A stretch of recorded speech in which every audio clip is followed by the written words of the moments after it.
हामीले थ्योरी पनि बुझ्यौँ अनि न्युमेरिकलमा पनि फर्मेटहरु पनि बुझ्यौँ अनि पछि न्युमेरिकलमा पनि PP3 सम्म हामीले एकदम विस्तारमा हेर्यौँ हैन।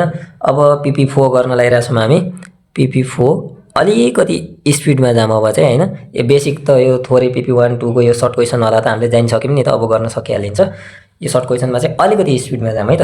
ल क्वेशन नम्बर 4 मा के भनेको छ भन्दा mister Dhakal a professor of Tribhuvan university provided the following details of his employment income भनेको छ। Salary per month are as 71,000 छ, total allowance per month are as 5,000 छ, free accommodation facility was provided to him छ, a vehicle facility was also provided to him भनेर चाहिँ क्वेशनमा भनेको छ। Accessible income from employment निकाल भनेर हामीलाई लागिदिएको छ है। एक्जाम आउन लागिसक्यो, अब निकाल भनेपछि त हामीले निकाल्न परिहाल्यो। त्यही भएर ल त्रिभुवन युनिभर्सिटीको प्रोफेसर भनेको छ भनेपछि हामीले यसलाई चाहिँ गभर्नमेन्ट इम्प्लोइको जस्तै मानेर हामीले के गर्नु पर्यो त दशैं खर्च प्लस प्रोभिडेन्ट फन्डको पनि हिसाब गर्नु पर्यो है। स्यालेरी पर मन्थ यो पनि पर मन्थ दिएको छ, पर मन्थ दिएको छ। हामीले एनुअल निकाल्छौँ दुईटैलाई। अनि एकोमोडेसन फ्यासिलिटी भनेको छ। एकोमोडेसन फ्यासिलिटी भने चाहिँ के हो त, कति हो त, हामीले कति गर्ने भने हामी ल ठिक छ। एकोमोडेसन फ्यासिलिटी चाहिँ हामीले के गर्छौँ 2% ले गर्छौँ अनि भेहिकल फ्यासिलिटी चाहिँ 0.5% ले गर्छौँ है। ल लेखौँ calculation of assessable income from employment, calculation of assessable income from employment है। ल स्यालेरी पहिला पर्टिकुलर लेखौँ यहाँनिर पर्टिकुलर अनि यता लेखौँ अमाउन्ट। ठीक छ। ल सुरुमा के भनेको छ भन्दा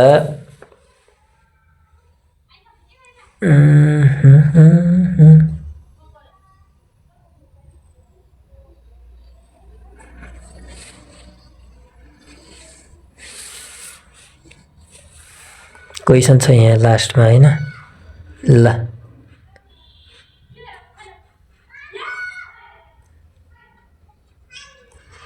स्यालेरी पर मन्थ 71,000 भनेको छ हैन। ल स्यालेरी लेखौँ। स्यालेरी चाहिँ कति छ रे 71,000 पर मन्थ छ भनेपछि इन्टु 12 गर्न पर्यो हो। 71,000 इन्टु 12 8,52,000 टोटल हुने भयो 8,52,000। ल अर्को दशैं अलाउन्स, दशैं खर्च भनेको 1 मन्थ स्यालेरी। ठीक छ। 1 month salary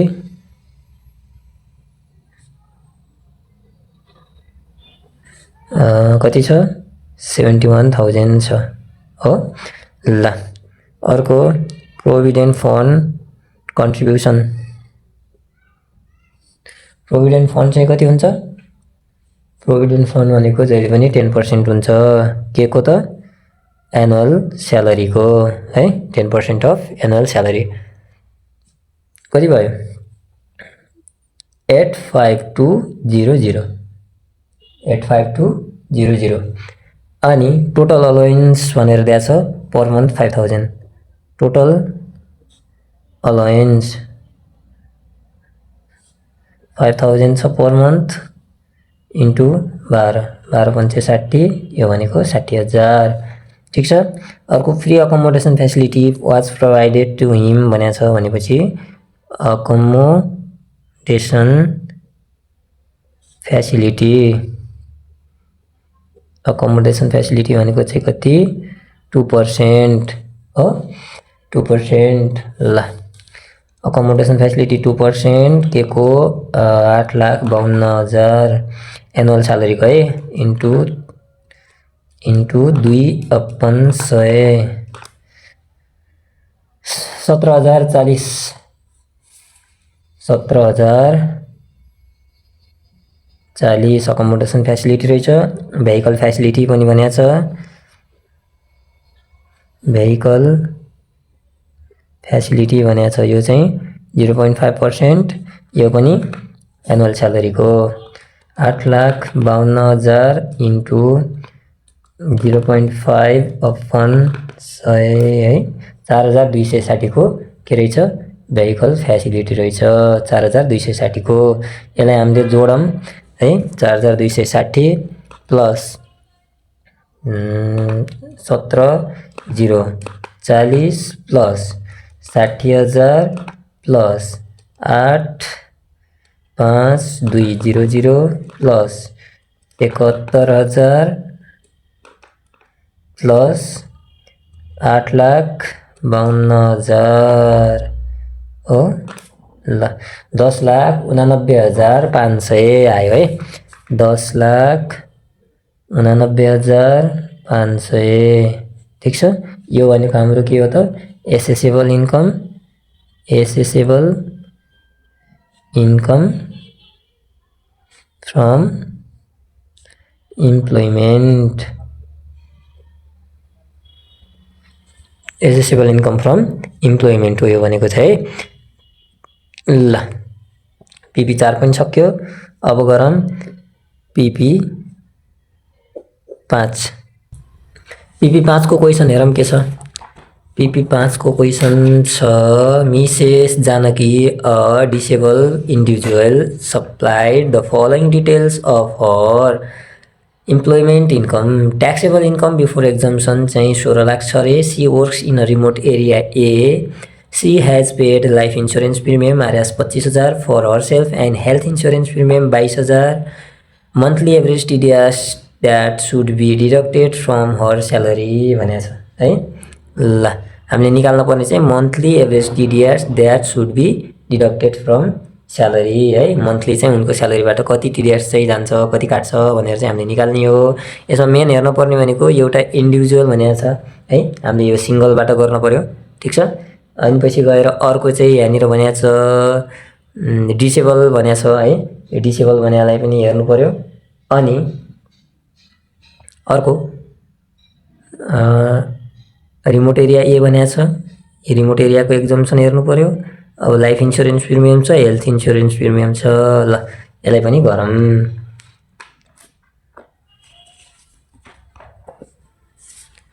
PP 5 calculation of taxable income किन हामीलाई चाहिँ दिएको छ है पहिले सुरु ट्याक्सेबल इन्कम बिफोर एक्जम्सन भनेर दिएको छ 16 लाख। त्यही भएर हामीले ट्याक्सेबल इन्कम क्यालकुलेसन गर्छौँ एक्जम्सनलाई चाहिँ एडजस्ट गरेर है। क्यालकुलेसन of taxable income ल particular amount ठीक छ। ल ट्याक्सेबल इन्कम बिफोर एक्जम्सन चाहिँ कति छ भन्दा 16 लाख छ हैन। ट्याक्सेबल इन्कम बिफोर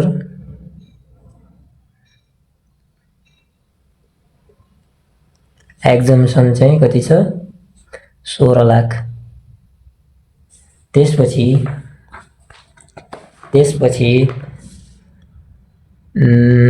हामीले अलाइबल डिडक्सन चाहिँ गर्नु पर्यो डिडक्सन घटाउनु पर्यो हैन। लेस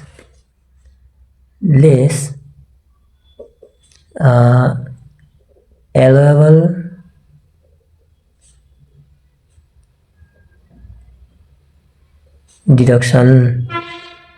डिडक्सनमा सुरुमै हामीलाई के भनेको छ Mrs Janaki a disable person भनेको छ हैन। डिसेबल इन्डिभिजुअल भनेको छ हो। त्यो डिसेबल इन्डिभिजुअल भन्या भएर हामीले पहिले सुरुमा के गर्छौँ एक्जम्सन फर डिसेबल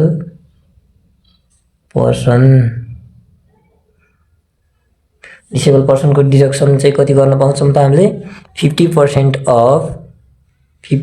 अफ के बेसिक एक्जम्सन हो। यदि सिङ्गल छ भने चाहिँ 5 लाखको 50%, कपल छ भने 6 लाखको 50% हामीले डिसेबलको लागि गर्न पाउँछौँ के डिडक्सन गर्न पाउँछौँ। त्यही भएर यो चाहिँ हामीले सिङ्गलको रूपमा गर्दैछौँ। सिङ्गल भनेको छ क्वेसनले, इन्डिभिजुअल भनेको छ होइन। ल एक्जम्सन फर डिसेबल भनेको 50% अफ 5 लाख गर्छौँ। 5 लाखको 50% भनेको 2,50,000 ठिक छ, 2,50,000।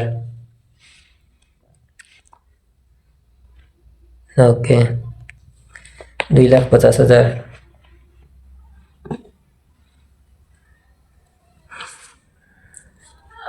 अर्को के भनेको छ, अर्को भनेको छ रिमोट एरिया है। रिमोट एरिया कुन भनेको छ, रिमोट एरिया ए भनेको छ होइन। रिमोट एरिया ए को चाहिँ हामीले 50,000 घटाउन पाउँछौँ हो, 50,000 घटाउन पाउँछौँ। अनि अर्को के भनेको छ, लाइफ इन्स्योरेन्स भनेको छ। लाइफ इन्स्योरेन्स भनेको छ एक्चुअल चाहिँ कति तिरे भन्छ नि त उनले, लाइफ इन्स्योरेन्सको एक्चुअल चाहिँ उनले 25,000 तिरेका छिन् रे, 25,000 एक्चुअल प्रिमियम पेड। तर म्याक्सिमम लिमिट, लाइफ इन्स्योरेन्सको म्याक्सिमम लिमिट 40,000 हुन्छ। यिनी दुईटामा हामीले जुन चाहिँ सबभन्दा कम छ त्यो राख्न पाउँछौँ, घटाउन पाउँछौँ। त्यही भएर हामीले यसलाई 25,000 घटायौँ होइन।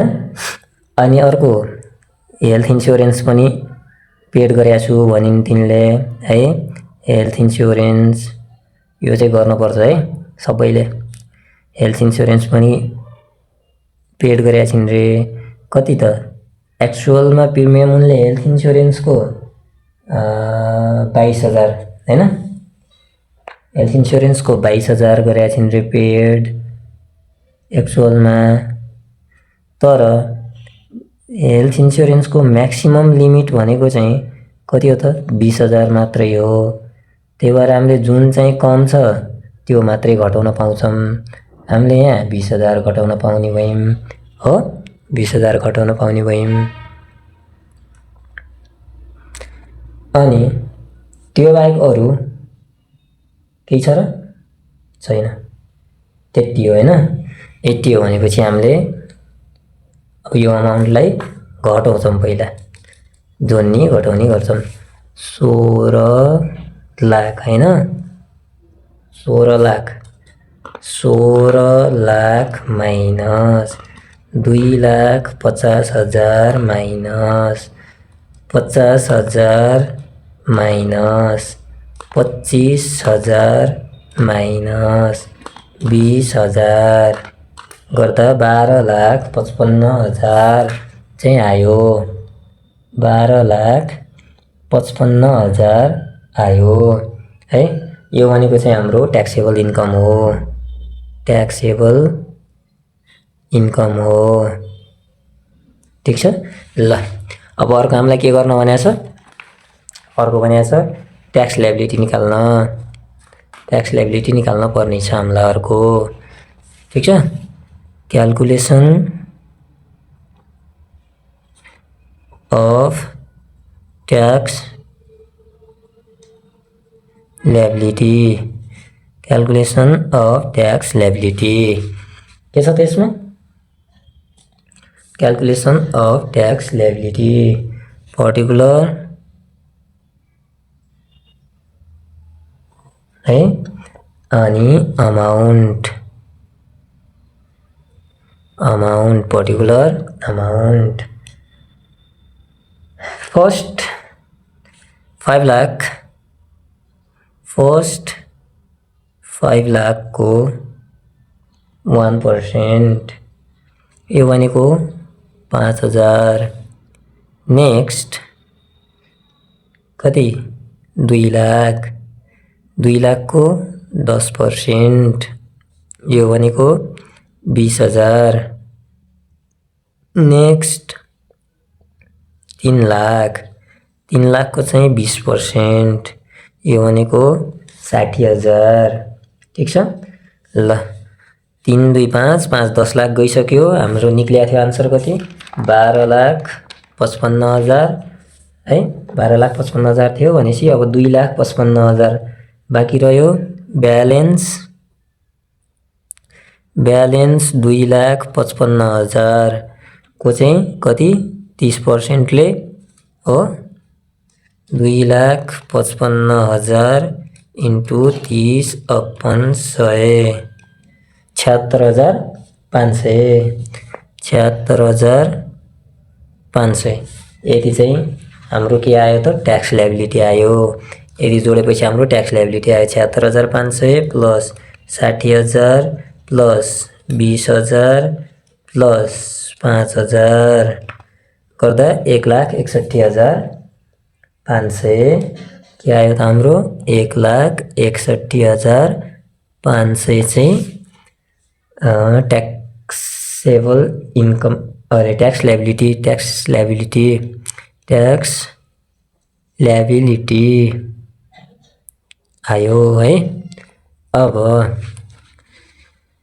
यसमा उनी चाहिँ के हुन् त?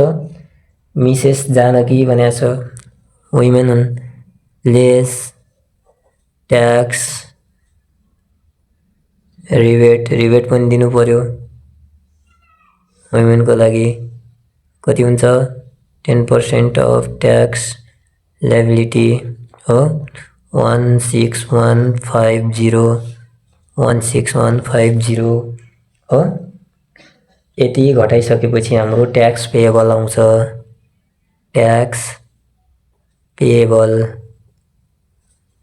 ल 1,61,500 मा माइनस 16,150, 1,45,350, 1,45,350 यो भनेको ट्याक्स पेएबल हो। हामीलाई क्वेसनले के भनेको छ? Monthly average TDS that should be deducted from her salary भनेको छ। भनेपछि हामीले monthly average TDS that should be